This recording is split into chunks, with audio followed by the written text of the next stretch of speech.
அனைவருக்கும் இனிய வணக்கம் மாணவர்களே. இன்னைக்கு நம்முடைய வகுப்பில் நம்ம என்ன பார்க்க போறோம் அது சொல்றதுக்கு முன்னாடி நம்மளுடைய தலைப்பு படிச்சு பாருங்க. என்ன புரியுது அப்படின்னா என்னன்னு உனக்கு தோணுது? உங்க கருத்து என்ன? நம் முன்னோர்கள் அவர்கள் செய்யும் செயலை நாமும் செய்வது தமிழ் மொழி மரபு என்று கூறப்படும். அவங்க சொல்ற செய்யலாம் இல்ல அவங்க பண்ணது நம்ம அந்த காலகாலமா நம்மளும் பண்ணிட்டு வர்றது பேர் மரபு. அவங்க என்ன சொல்றாங்க? எடுத்துக்காட்டா நம்ம முன்னோர்கள் நம்மள மனிதர்கள் கூப்பிடுறாங்க. இப்பவும் நம்ம மனிதர்கள் தான் சொல்றோம். இன்னொரு எடுத்துக்காட்டுனா இப்போ நம்ம மரம் தான் சொல்றோம். நம்ம முன்னோர்களும் நம்மளுக்கு மரம் தான் சொல்லி கொடுத்துருக்காங்க. அது ஒரு எடுத்துக்காட்டு.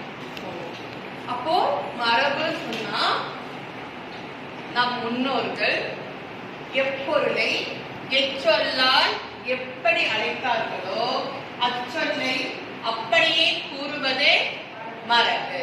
அத எப்படி தமிழ் மொழியில அமைஞ்சிருக்கு அத பத்தி தான் நம்ம இப்போ பார்க்க போறோம்.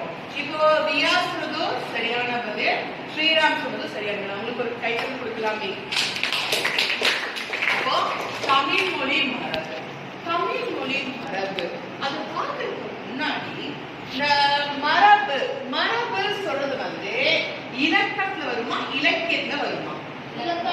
இலக்கணம் இலக்கணம் இல்லையா? அதாவது நம்ம சொல்றது எந்த சொல்லு சொல்றதா இருந்தாலும் பிழைகள் இல்லாமல் சொல்றதுதான் இலக்கணம். சரிங்களா? அப்போ இந்த மரபு சொல்லக்கூடிய இந்த இலக்கண நூலை முதல்ல நமக்கு தந்தவர் யார் பாத்தீங்கன்னா தொல்காப்பியர். யாருன்னா தொல்காப்பியர். தொல்காப்பியர் எழுதிய இலக்கண நூலின் தொல்காப்பியம் இலக்கணத்தை வச்சு மிகவும் பழமையான நூல்.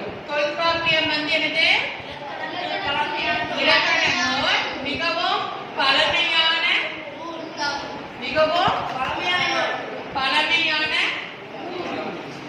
பழமையான நூல். இந்த தொல்காப்பியர் யாருடைய மாணவர் தெரியுமா? யாருடைய மாணவர்? யார்? ஸ்ரீராம் யாருன்னா அகத்திய முனிவரோட மாணவர். அகத்திய முனிவருடைய மாணவர் தான் யாரு? தொல்காப்பியர். இந்த தொல்காப்பியம் இருக்குங்களா? இந்த தொல்காப்பியம் மொத்தம் எத்தனை பிரிவுகளை உடையது தெரியுமா? 3 பிரிவுகள். எத்தனை பிரிவுகள் கண்ணா? 3 பிரிவுகள். 3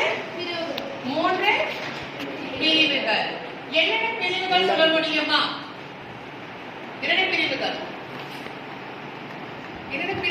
3 பிரிவுகள் சொன்னோம். முதல் பிரிவு எழுத்து, சொல், பொருள். சூப்பர். கிளாப் பண்ணலாமே, கை தட்டலாமே. அதாவது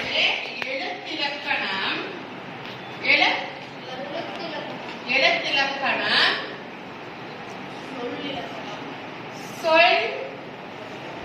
சொல் இலக்கணம், அப்புறம் இலக்கணம், என்னமா?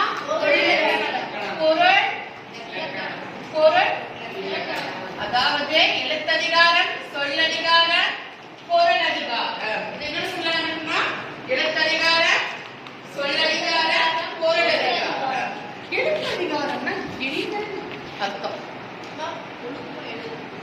எழுத்ததிகாரம்னா எழுத்துக்களை பத்தி சொல்லக்கூடிய அதிகாரம் எழுத்ததிகாரம். எழுத்துல என்ன சொல்லுவோம்? உயிரெழுத்துக்கள், மெய்யெழுத்துக்கள், உயிர்மெய் எழுத்துக்கள், ஆயுத எழுத்துக்கள், 247 எழுத்துக்களை பத்தி பேசுறது என்னது?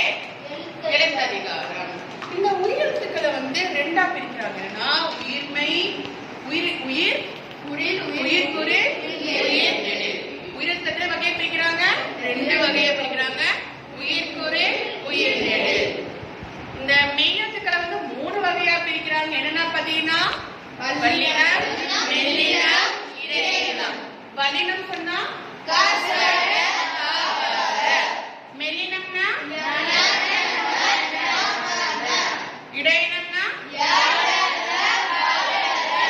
இதுல இந்த தமிழ் மொழி மரபு என்ற நூலை இதெல்லாமே நமக்கு தெரியக்கூடிய விஷயம்.